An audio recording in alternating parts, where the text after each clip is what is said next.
I'm going to show you how to fix a cracked, dented bumper cover for free, or at least no material cost, just time.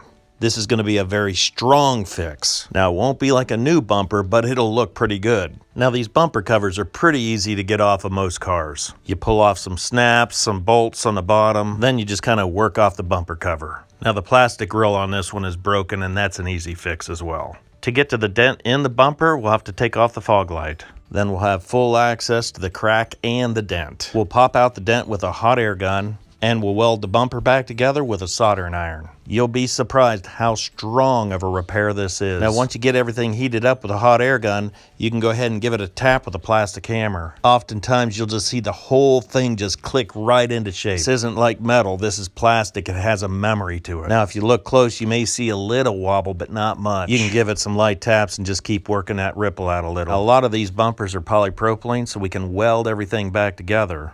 These scuffs look pretty bad. Using some rubbing compound will remove a lot of these scratches. Now, this isn't going to remove all the scratches, but it'll look pretty nice when it's done. To verify that this bumper is made out of polypropylene, look for the inscription somewhere on the bumper that says PP. That's the initials for polypropylene. This plastic's really easy to plastic weld back together. You'll hold the plastic really tight together and then tack it with the soldering iron.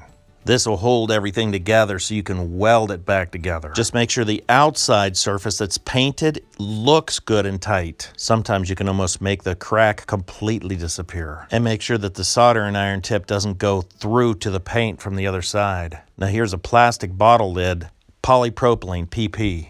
You can add in some of this extra plastic for a stronger weld.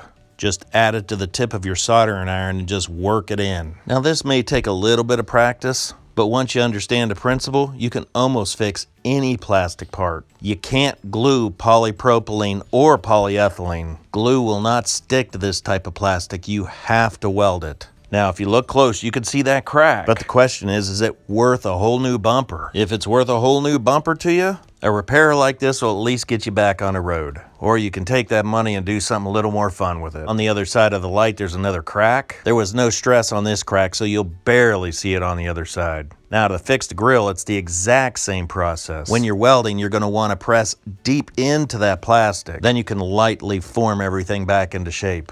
If there's curves in the plastic, a hot air gun will help straighten everything out. When you step back 6 inches, you won't even know it was ever broken. Now we can put everything back together and start to polish it up a little bit.